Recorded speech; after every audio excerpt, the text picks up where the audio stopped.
नमस्कार साथियों, मैं आपका साथी सुमित जायसवाल। हमारे चैनल निखिल मॉनिटर का स्वागत है। आज मैं फिजिक्स के क्लास 12 का जो पहला चैप्टर है इलेक्ट्रिक फील्ड एंड फोर्स, उसका कुछ न्यूमेरिकल क्वेश्चन लाया हूँ जो कि बोर्ड की परीक्षा में आने की संभावना बनी हुई है। पहला क्वेश्चन है कि ऋणावेशित वस्तुएं में होती है, तो ऋणावेशित जैसा आप समझते हैं कि इसको बोलते हैं नेगेटिव चार्ज। तो नेगेटिव चार्ज किसी बॉडी पर तभी आता है जब उस पर इलेक्ट्रॉन की अधिकता हो, मतलब इलेक्ट्रॉन अगर अधिक होंगे तभी उस पर होंगे ऋणावेशित उस वस्तु कहेंगे। तो option B is correct, electron की अधिकता। ठीक है, इलेक्ट्रॉन की अधिकता हो जाएगा। नेक्स्ट क्वेश्चन देखते हैं।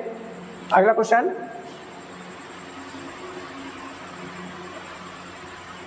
अगला क्वेश्चन आपका है कि धनावेशित वस्तु में होती है, तो इसका जस्ट उल्टा। जैसे ऋणावेशित में क्या था कि इलेक्ट्रॉनों की अधिकता, तो धनावेशित में क्या हो जाएगा कि इलेक्ट्रॉनों की कमी। तो इलेक्ट्रॉनों की कमी के कारण किसी भी वस्तु पर धनावेशित हो जाती है, इसलिए ऑप्शन सी इज करेक्ट, इलेक्ट्रॉनों की कमी। इलेक्ट्रॉनों की कमी के कारण कोई वस्तु धनावेशित होती है। नेक्स्ट क्वेश्चन, चलिए नेक्स्ट क्वेश्चन देखते हैं। Question number 3। क्वेश्चन नंबर 3 थोड़ा इंटरेस्टिंग है, इसको देखिए कि बोल रहा है कि बराबर द्रव्यमान के गोलों ए और बी है। जैसे दो गोले हैं ए और बी, तो देखिए यहाँ पर मैंने एक गोला ए बना दिया और दूसरा गोला बी।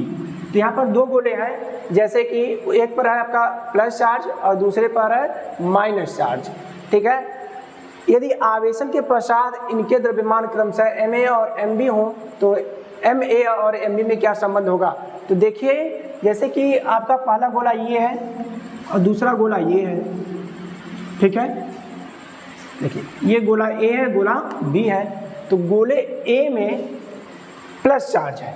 ठीक है, प्लस चार्ज है गोले ए पर और गोले बी पर माइनस है। अब देखिए जब कोई किसी भी बॉडी पर पॉजिटिव चार्ज होता है तो इसमें इलेक्ट्रॉनों की कमी होती है, पहले दो क्वेश्चन मैंने देखा है। और दूसरे पर इलेक्ट्रॉन की अधिकता होगी क्योंकि इस पर नेगेटिव चार्ज है। तो इलेक्ट्रॉन की कमी का मतलब कुछ इलेक्ट्रॉन निकले होंगे। जब इलेक्ट्रॉन निकले तब उसमें मास की कमी होगी, उसका मास कम होगा। और इलेक्ट्रॉन की अधिकता होगी तो उस पर ऋणावेशित होगा। तो जैसे ही ऋणावेशित होगा इलेक्ट्रॉन की अधिकता हो जाएगी, इसलिए हमारा एम ए छोटा होगा और एम बी बड़ा होगा। इसलिए option C is correct. Option C is correct. Question number 4 दिया है कि +1 माइक्रोकुलाम एंड +4 माइक्रोकुलाम के दो आवेश एक दूसरे से कुछ दूरी पर वायु में स्थित हैं, उन पर लगने वाला बलों का अनुपात, हमें मतलब रेशियो निकालना है। दो फोर्स होंगे, एक फोर्स होगा आपका F1 और दूसरा होगा F2, हमें इसकी वैल्यू निकालनी है। तो देखिए कि दो चार्ज है, एक चार्ज आपका +1 माइक्रोकुलाम का है और दूसरा जो चार्ज है आपका वह +4 माइक्रोकुलाम का है। ठीक है, +4 माइक्रोकुलाम। इनके बीच की जो दूरी है वह r है, मान लेते हैं इनके बीच की दूरी r है। ठीक, अब दिया है कि ये वाला भी इस पर फोर्स लगाएगा और ये वाला भी इस पर फोर्स लगाएगा। तो इस पर जो मतलब ये 1 माइक्रोकुलाम का 4 माइक्रोकुलाम पर कितना फोर्स लगाएगा वो हम दिखाएंगे F1 से, और जो आपका 4 माइक्रोकुलाम का 1 माइक्रोकुलाम पे लगाएगा फोर्स उसको दिखाएंगे F2 से। तो अब देखिए हम लोग पढ़ के आए हैं कूलाम के अकॉर्डिंग, तो F इक्वल टू क्या होता था 1/4 pi epsilon not Q1 Q2 upon R square. देखिए डिस्टेंस तो सेम है, इसका मतलब ये फैक्टर नहीं मेजर करेगा। Q1 Q2, तो Q1 आपका 1 है और Q2 आपका 4 है। तो देखिए अगर मैं F1 की बात करूं तो सेम आएगा, ये तो कांस्टेंट हो गया कि 1 माइक्रोकुलाम इंटू 4 माइक्रोकुलाम। तो माइक्रोम जैसे आप जानते हैं कि 10⁻⁻6 होता है, तो 10⁻12 हो जाएगा, ये R स्क्वायर। अगर मैं F2 की बात करूं तो F2 में क्या हो जाएगा, F2 में के, अब ये 4 × 1 × 10⁻12 अपॉन R स्क्वायर। तो ये भी तो सेम आया, 1 × 4 या 4 1 × 1 सेम, और 1 × 4 × 10⁻12 अपॉन R स्क्वायर। इसलिए इनका जो रेशियो होगा 1:1 होगा। Option C is correct. Option C is correct, 1:1। ठीक है, जितना 1 4 पे लगाएगा 4 भी 1 पर ही लगाएगा। अगला क्वेश्चन देखते हैं। नेक्स्ट क्वेश्चन आपका क्वेश्चन नंबर 5। क्वेश्चन नंबर 5 दिया है कि किसी वैद्युत रोधी या कुचालक माध्यम का परावैद्युतांक कितना होता है। तो अब देखिए इसको थोड़ा समझिए, ये क्या होता है परावैद्युतांक, या इसी को हम बोलते हैं इंग्लिश में डाइलेक्ट्रिक कांस्टेंट। ठीक है, तो डाइलेक्ट्रिक जो कांस्टेंट होता है वह अगर एयर है या वैक्यूम, एयर हो या वैक्यूम, उसके लिए के का मान के इक्वल टू 1 होता है। किसके लिए? एयर या वैक्यूम। ठीक है, और के का मान आपका ग्रेटर देन 1 होता है अदर मीडियम के लिए। ठीक है, अदर मीडियम के लिए होता है। ठीक, समझ में आया? तो के, अब देखिए यहाँ पर एक वैद्युत रोधी है, तो जब एयर या वैक्यूम के लिए 1 है तो 0 ऑप्शन हो नहीं सकता। इसके बाद जब एयर और वैक्यूम के लिए 1 है तो 0.7 तो पॉसिबल ही नहीं है।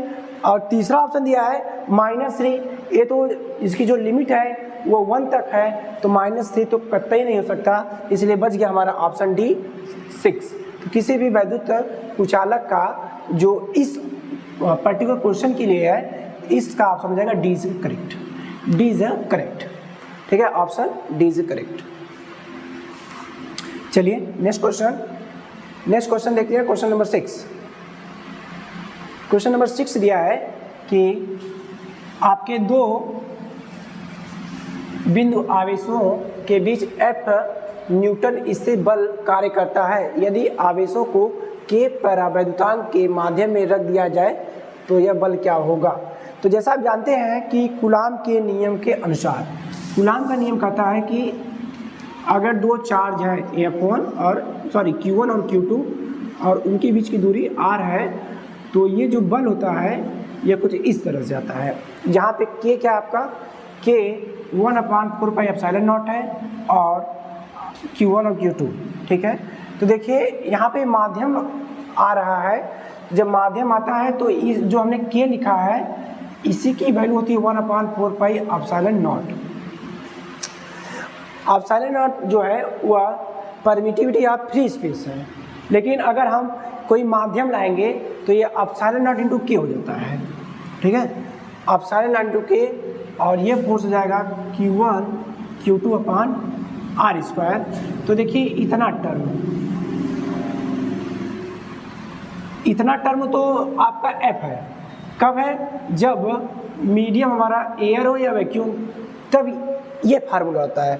लेकिन जब मीडियम में कोई डाइलेक्ट्रिक कांस्टेंट आ जाता है तब वहाँ पर एक नया आपका वैल्यू उसमें ऐड होती है, वो होती के आपका ये डिनोमिनेटर में है, इसलिए जो रिजल्टेंट फोर्स होगा वह F/K हो जाएगा। तो F/K किस ऑप्शन में है? Option D is correct. Option D is correct. Okay, option D is correct. चलिए क्वेश्चन नंबर 7 है कि दो बिंदु आवेश K1 परावैद्युतांक वाले माध्यम में रखें और उनके मध्य लगने वाला इससे वैद्युत बल F है। यदि माध्यम का परावैद्युतांक बदलकर K2 हो जाए तो इनके मध्य स्थिर परावैद्युतांक होगा। चलिए अच्छा देखते हैं। अब वैद्युत बल निकालना है, तो जैसे कि अभी पिछले क्वेश्चन में मैंने ये फार्मूला लिखा था F = 1/4πε0 Q1 Q2/r। तो देखिए ये पहला मीडियम K1 है। ठीक है, तो फोर्स इतना लग रहा है, तो मान लीजिए फोर्स F1 है। अगर मैं F2 निकालूँ तो 1/4πε0 Q1 Q2/r², और ये मीडियम हो गया K2। बोला यदि माध्यम का परावैद्युतांक बदलकर K2 हो जाए तो इनके मध्य स्थिर वैद्युत बल होगा। तो देखिए अब आपका F1 तो यही है, अब इसमें रिलेशन बनाएं अगर हम F1 और F2, तो F1/F2 = 1/4πε0 K1 और Q1 Q2/r²। और इसकी वैल्यू हो जाएगी 1/4 pi epsilon not K2 Q1 Q2 upon R square. तो 1/4 pi epsilon not Q1 Q2 R square cancel हो गया, रह गया आपका F1/F2 equal to 1/K1 upon 1/K2। तो देखिए क्या हो जाएगा फर्दर, अगर मैं F1 निकालूँ तो F1 हो जाएगा आपका K2 upon K1 into F2। हमें पूछा है नया बल, तो हमें F2 निकालना पड़ेगा। तो F2 निकालने क्या करेंगे हम लोग, F2 इक्वल टू हो जाएगा F1 K1 upon K2। Option है कोई, F1 upon K1 into K2। Option C is correct, option C is correct. ठीक है, तो ये क्वेश्चन आपको समझ में आया। देखिए पहला मीडियम था आपका K1, तो हमने फोर्स निकाला F1 equal to 1/4 pi epsilon naught K1, और Q1 Q2 चार्ज थे, ये वेरी नहीं कर रहे हैं, फिक्स थे, और इनके मध्य लगने वाला बल उस समय F था, तो मैं F1 को F बना दे रहा हूँ। ठीक है, चलिए अच्छा। और यदि माध्यम का परावर्तनांक बदलकर K2 हो जाए तब इनके मध्य स्थिर वैद्युत बल होगा। तो हमने क्या किया, दोनों का रेशियो निकाला, और एक फोर्स पता था तो दूसरे की वैल्यू निकाल सकते हैं, इसलिए F2 जो हमारा न्यू फोर्स है वह F times of K1 upon K2 हो जाएगा। Option C is correct. ठीक है, समझ में आया। नेक्स्ट क्वेश्चन, चलिए नेक्स्ट क्वेश्चन देखते हैं। जो आपका नेक्स्ट क्वेश्चन है, एक आवेश निकाय में Q1 तथा Q2 कुछ दूरी पर है, एक अन्य आवेश Q3 इस निकाय के निकट लाया जाता है, तो आवेश Q1 द्वारा Q2 पर लगने वाला बल क्या हो जाएगा। तो देखिए दो चार्ज है Q1 और Q2, और इनके निकट लाने का मतलब कि मान लीजिए हम Q3 को यहाँ पर रख दें, तो अब तक तो ये चार्ज इस पर ये लगा रहा था और इस पर ये लगा रहा था, लेकिन अब ये इस पर लगाएगा और ये भी इस पर लगाएगा। तो इससे क्या सिद्ध होता है कि Q1 द्वारा आवेश Q2 पर लगने वाला बढ़ जाएगा कि घट जाएगा, अपरिवर्तित रहेगा, कि Q3 की प्रकृति पर निर्भर करता है। तो अब डिपेंड करता है कि आपका मान लीजिए अगर ये पॉजिटिव चार्ज है और ये ऑलरेडी पॉजिटिव थे, तो इनमें अब क्या होगा, रिपल्सन होगा। लेकिन पूछा है कि Q1 द्वारा Q2 पर आवेश लगना है, ये Q3 से मतलब नहीं है, तो इसका अपरिवर्तित रहेगा। ठीक है, तो ऑप्शन सी इज करेक्ट, अपरिवर्तित रहेगा, क्योंकि Q3 पर नहीं रहेगा। देखिए इसी क्वेश्चन में आपको एक नए ट्रिक से बता देता हूँ। ठीक है, तो देखिए हम लोग पढ़ के आए हैं जो कूलाम का नियम, F equal to 1/4 pi epsilon naught. पहले ये दोनों चार्ज थे Q1 Q2, उनके बीच की दूरी R थी, इसलिए R स्क्वायर हो जाएगा। अब एक नया चार्ज जब Q3 लाए हैं, ठीक है, तो ये बोला कि इस निकाय के निकट, लेकिन ये बताया नहीं है कि हम कहाँ ले रहे हैं। हो सकता है ये चार्ज कहीं यहाँ पे हो, ये चार्ज इधर भी हो सकता है, ऊपर भी हो सकता है, नीचे भी हो सकता है। तो मैंने यहाँ पे Q3 को नीचे लिया है, ठीक है, रेंडमली। तो अब देखिए अगर मैं बोलूँ कि Q1 और Q3, तो इस पर ही फोर्स नया लगेगा एक, तो वह K टाइम्स Q1 Q3 अपान कुछ दूरी हो कि मान लीजिए R है, तो R स्क्वायर हो जाएगा, और R1 ले लीजिए। अगर मैं बोलूँ Q2 और Q3 से, तो ये फोर्स F2 होगा, ये K टाइम्स Q2 और Q3 होगा, और इनकी बीच की मान लीजिए दूरी R2 थी, तो R स्क्वायर हो जाएगा। देखिए इस क्वेश्चन में पूछा था कि Q1 द्वारा Q2 पर जो बल लगाया गया वो क्या होगा, इसलिए इसमें अपरिवर्तित रहेगा, इनसे हमें कोई मतलब नहीं है। ठीक है, चलिए नंबर 9 है कि दो समान आवेशों Q और Q को जोड़ने वाली रेखा के मध्य बिंदु पर एक नया आवेश Q डैश रख दिया जाता है। तीन आवेशों का यानी का संतुलन में होगा यदि Q डैश का मान होगा। तो देखिए बहुत इंपॉर्टेंट क्वेश्चन है, हो सकता है कि बोर्ड की परीक्षा में ऐसा आ जाए 2 नंबर में। तो देखिए ये आपका दो चार्ज है Q और Q, क्योंकि बताया कि दोनों समान है इसलिए Q Q है, और आवेशों का निकाय संतुलन होगा यह कब होगा, यदि इसको हम इसके अंदर एक Q डैश नया चार्ज ला दिए तो इसके मध्य बिंदु पर, चलिए अच्छा, तो अब देखिए ये 3 आवेश का निकाय हो गया। मान लीजिए इनकी दूरी क्या थी, r थी, तो मध्य बिंदु है तो इसलिए ये r/2 और ये भी r/2 हो जाएगा। समझ आ रहा है, क्योंकि दूरी r थी तो इसलिए मध्य बिंदु पर है, मिड पॉइंट पे है, इसलिए इसकी दूरी r/2 और r/2 हो जाएगी। तो सबसे पहले निकालेंगे, इसने इस पर कितना फोर्स लगाया, तो Q डैश ने F = K times Q dash into Q अपान r/2 का होल स्क्वायर। देखिए इसने इस पर चार्ज लगाया और ये भी तो इस पर चार्ज फोर्स लगा रहा होगा कि दोनों तो सेम चार्ज थे। अब ये ला दिया हमने एक नया चार्ज, तो ऐसा नहीं है कि इनका चार्ज खत्म हो जाएगा, ठीक है। इसने इस पर लगाया और इसने इस पर लगाया, हम यही केस इस पर अप्लाई कर सकते हैं, इसने इस पर लगाया और इसने इस पर लगाया, सेम होगा। तो पहला फोर्स हो जाएगा कि Q डैश इंटू Q अपान r/2, क्योंकि इनकी बीच की दूरी क्या थी, r/2। तो निकाल लीजिए F = K times Q dash Q अपान r²/4। अब देखिए ये तो फोर्स इनके बीच निकला, इन दोनों के, देखिए अब हम इनके बीच निकालेंगे, दोनों जो सेम चार्ज हैं, तो वहाँ पे जो फोर्स होगा F = K टाइम्स Q अपान r², ठीक है। एक Q और Q डैश, तो पहले हमने निकाला कि Q डैश और Q के बीच, तो हमारा फोर्स आया कि Q डैश इंटू Q अपान r/2 का होल स्क्वायर, जिसकी वैल्यू हो जाएगी F = K times Q dash into Q अपान r²/4, या इसी को फर्दर सॉल्व करें तो हो जाएगा 4 times K Q dash Q अपान r², ठीक है। और ये दूसरा फोर्स जब Q और Q पर लग रहा था तब आया, तो इसको नाम मैं दे रहा हूँ F2 और इसको नाम दे रहा हूँ मैं F1।